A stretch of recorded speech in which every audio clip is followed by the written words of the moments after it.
about Allah,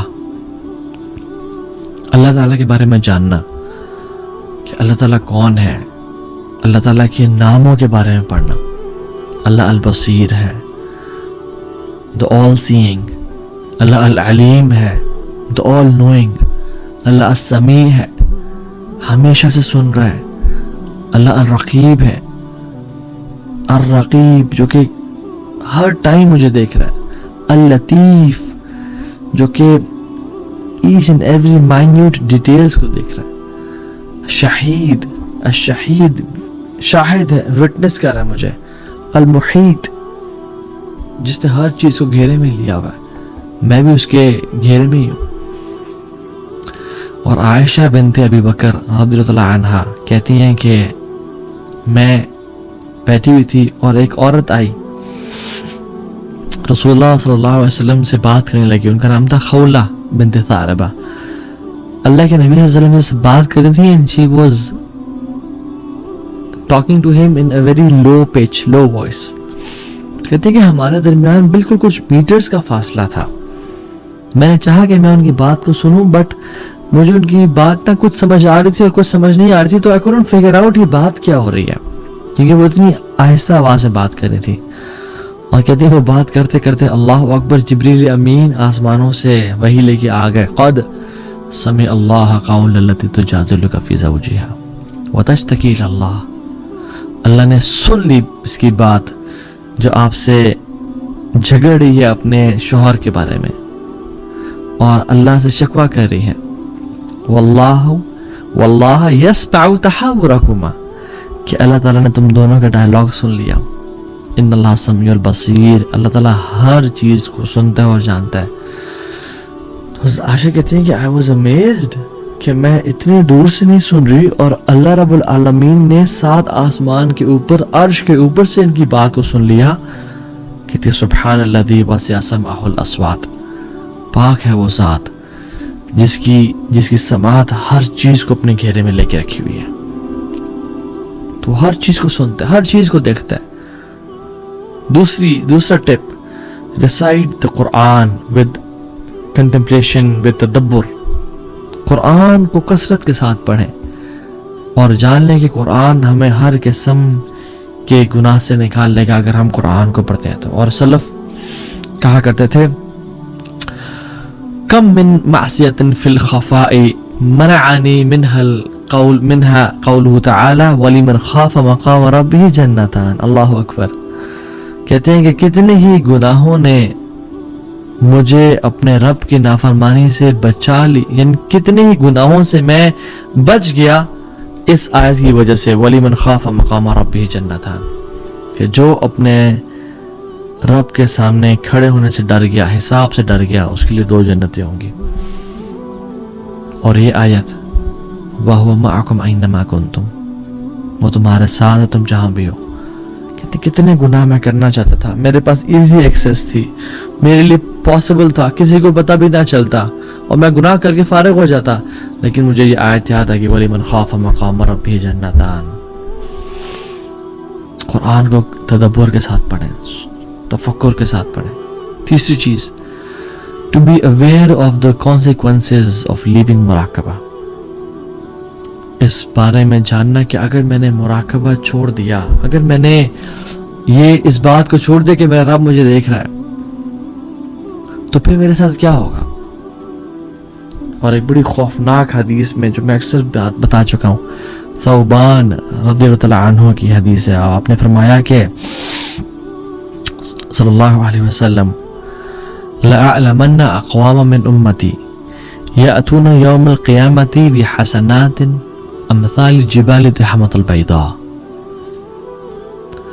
میں اپنی امت کے لوگوں کو جانتا ہوں جو قیامت کے دن آئیں گے ایسے ایسے نیک اعمال لے کے، جبال کے برابر، پہاڑوں کے برابر اور تہامہ پہاڑ کے برابر چمکتے ہوئے نیک اعمال لے کے آئیں گے.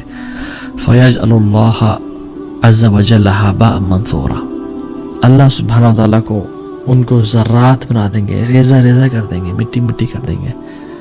تو قال ثوبان یا رسول اللہ صلی اللہ علیہ وسلم صفهم لنا جلیہم لنا اللہ نکون منہم، یا رسول اللہ ہمیں بتائیں کہ وہ کیا کرتے ہوں گے, ان کی ٹریٹس کیا ہوں گے, تاکہ ہم ان میں سے نہ ہو جائیں. وَنَحْنُ لَا نَعْلَمُ, اور ہمیں پتہ بھی نہ چلے کہ ہم ان میں سے ہو گئے ہیں. قَالَ أَمَا إِنَّهُم مِّنْ إِخْوَانِكُمْ, جان لو تمہارے بھائی ہیں.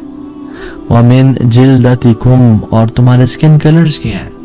وَيَأْخُذُونَ مِنَ اللَّيْلِ كَمَا تَأْخُذُونَ, اور رات کو جو تم قیام اللیل کرتے ہو وہ بھی قیام اللیل کرتے ہیں. بالکل ہی گئے گزر نہیں, بالکل ہی لفنٹر نہیں ہے, ان میں کچھ نہ کچھ ایک تڑپ ہے کہ ہم نے عبادت کرنی ہے.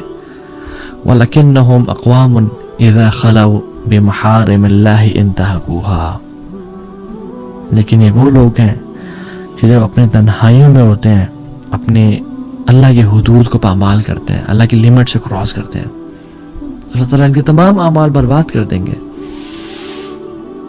میں اپنے آپ سے سوال کروں اور آپ بھی اپنے آپ سے سوال کریں, اور مجھے اپنے جواب کا معلوم ہے کہ اگر ہماری لائف کو ایک فلم کی فارم میں ہماری فیملی کے سامنے دکھایا جائے اور اس میں ہر وہ عمل ہو جو ہم کرتے ہیں, ہماری سیکرٹ بھی ہو, ہماری پبلک لائف بھی ہو, would I feel comfortable؟ اور مجھے اپنا جواب پتہ ہے. کیا ہم کمفرٹیبل فیل کریں گے کہ اس مووی کو لوگوں میں دکھا دیا جائے, سینماز میں چلا دیا جائے؟ کیا میں اس پہ خوش ہوں کہ الحمدللہ میری زندگی کو دکھایا جا رہا ہے, یا میں اس پہ ڈر جاؤں کہ نہیں میری زندگی کو مت دکھاؤ, سینسر کرو کچھ پورشنز کو؟ اگر تو یہ معاملہ ہے تو جاننے والا ہر چیز جانتا ہے, and we have to give attention to the production of that film, because ہم ہی اس کے رائٹر ہیں, ہم ہی اس کے پروڈیوسر ہیں. ہر انسان کے ساتھ, اس کے گردن کے ساتھ اس کے اعمال جوڑ دیے گئے ہیں. وَنُخْرِجُ لَهُ يَوْمَ الْقِيَامَةِ كِتَابًا يَلْقَاهُ مَنْشُورًا, اور قیامت کے دن اس کی کتاب اوپن پڑی ہوگی, سامنے کھلی پڑی ہوگی. اللہ تعالیٰ کہیں گے پڑھو اپنی کتاب کو, اقرأ کتابک کفا بنفسک اليوم علیک حسیبا, آج تم اپنا حساب کرنے کے لیے کافی ہو, پڑھو اپنی اس کتاب کو. تم جان لو کہ یہ تم نے کیا کرتوت کر کے آئے ہو, اور اس دن اللہ کی ذات ہوگی اور ہم ہوں گے, اور اپنی کتاب کو انسانیت کے سامنے, آدم سے لے کے آخری انسان تک ہمیں پڑھنا پڑے گا. کیا کریں گے؟ اور یاد رکھیں چوتھی ٹپ, جو لوگ تھے نا مراقبہ والے, ان کے واقعات کو پڑھیں, ان کے لائف سٹوریز کو پڑھیں کہ انہوں نے کس طرح سے بچایا اپنے آپ کو. امام غزالی رحمہ اپنی کتاب میں احیاء علوم الدین میں لکھتے ہیں کہ عبداللہ بن دینار عمر بن خطاب کے ساتھ سفر کر رہے تھے. کچھ روایت میں عبداللہ بن عمر کا ذکر بھی آتا ہے, لیکن جو زیادہ اوتھینٹک ہے وہ ہے عبداللہ بن عمر کے ساتھ سفر کر رہے تھے مکہ کی طرف. تو عمر بن خطاب نے ایک شخص سے کہا کہ رات پڑاؤ ڈالا, لیٹ ہو گئے, ایک شخص چرواہا گزرا تو کہا کہ ہمیں بکری دے دو, ہمیں تمہیں پرچیز کرنی تم سے. اس نے کہا کہ نہیں مملوک, میں تو غلام ہوں, یہ بکریاں کسی اور کی ہیں. تو اس نے کہا, عمر بن خطاب نے اس کو ٹیسٹ کرنا چاہا, اس کا مراقبہ کیسا ہے, اس کے دل میں اللہ کی حیا کیسی ہے. انہوں نے کہا کہ دے دو, اور مالک کو بولنا کہ بھیڑیا کھا گیا, کچھ پیسے ہم سے لے لو, اپنے پاس رکھ لو, اور مالک کو کہنا کہ بھیڑیا کھا گیا. After all accidents happen. تو اس نے جواب دیا, اور یہ جواب واللہ ہماری زندگی میں کافی ہمارے لیے. کہتا ہے فَمَاذَا أَقُولُ لِلَّهِ, اپنے مالک کو تو میں کہہ دوں گا اس کو بھیڑیا کھا گیا, مگر میں اللہ کو کیا جواب دوں گا جا کے, کل کو مجھے اللہ کے سامنے کھڑا ہونا ہے.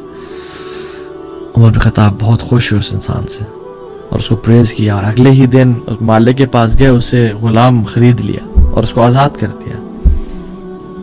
اور کچھ روایت جن میں اگرچہ کلام ہے, یہ آتا ہے کہ اس کی بھیڑ بکریاں بھی جتنی تھی ساری خرید لی, اور اس بندے کو گفٹ کر دی, اور کہا کہ تمہارا گفٹ ہے یہ. اور پھر اسے کہا هذه الكلمة اعتقدك في الدنيا, اس کلمے نے تجھے دنیا میں آزاد کر دیا. وَأَرْجُو أَن تَعْتِقَكَ يَوْمَ الْقِيَامَةِ, اور میں اللہ سے امید کرتا ہوں کہ تجھے یہ جو کلمہ ہے نا قیامت کے دن بھی جہنم کی آگ سے آزاد کر دے گا.